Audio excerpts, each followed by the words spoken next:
Good morning ka brother.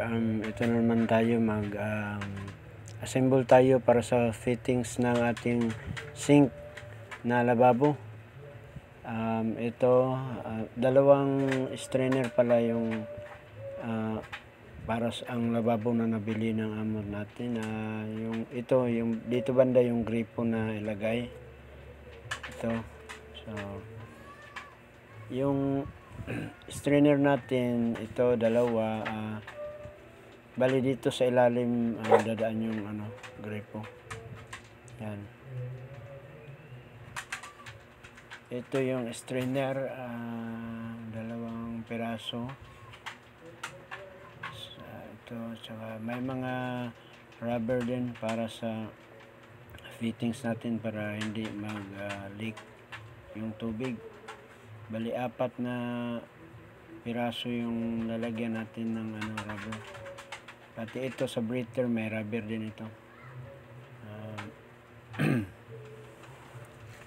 Unahin natin itong strainer.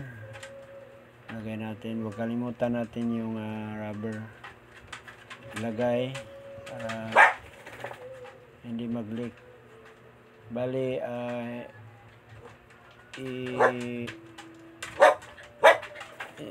i-ano ko lang muna ito, ipakita ko lang muna kung paano mag-install. Hindi ko pa siya hinihigpitan maigi para makita nyo lang kung paano install ng fittings ng sink. Yan, kasi iba ang style ng nito, ng fittings. Tapos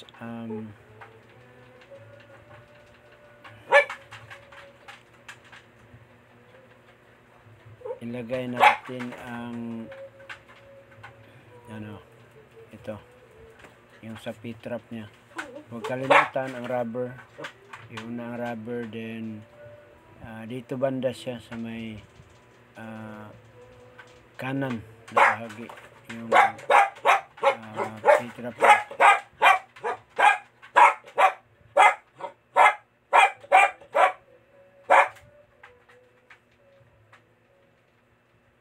Yan, and then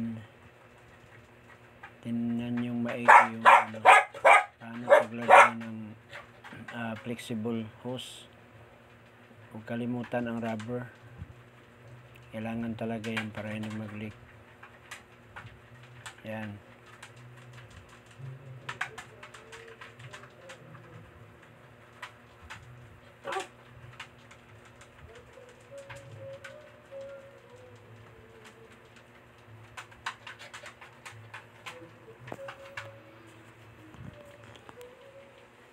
ito back to back ang thread ng flexible na ito kasi mag-connection ito doon sa P-trap. Yan, connection niya sa gitna, bandang gitna.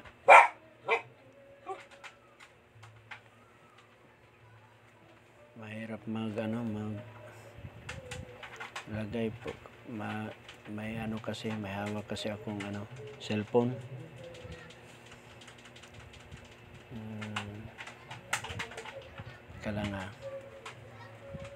Yan, bali ito sa gitna ito kasi dito pa dadaan yung tubig bago siya makapunta sa baba na bahagi ng P-trap.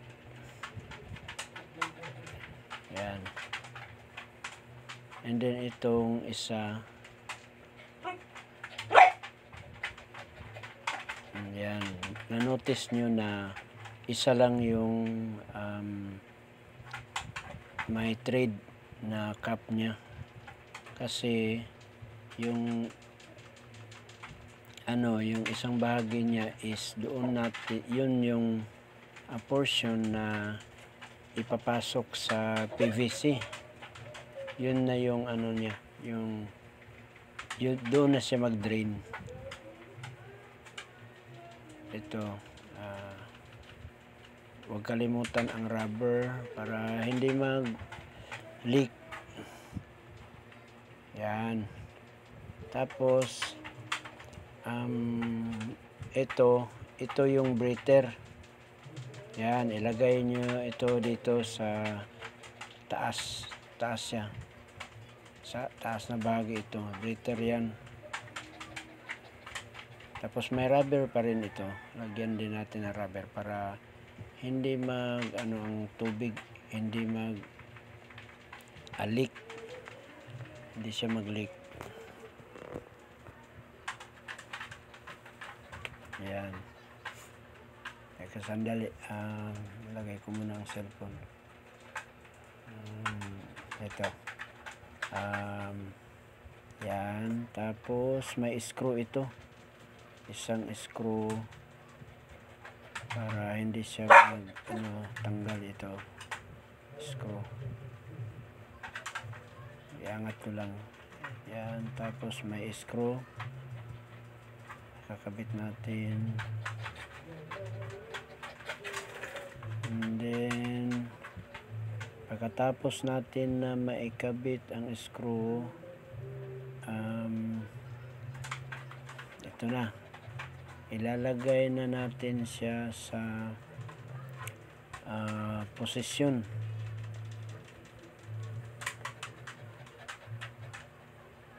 Yan, tingnan maigi yung yung posisyon ng natin fittings, para pwede na rin kayo ang gagawa ng nito, paglagay ng fittings.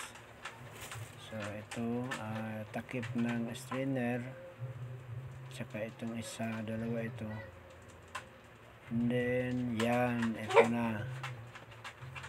Yung sinabi ko kanina na na flexible na papunta doon sa PVC, ito na yun. Ito, yan, dyan na mag-drain yung tubig. Bali ito ang source. Yan, dito yung gripo, at saka yan, okay na yan. Salamat sa panood ninyo. God bless.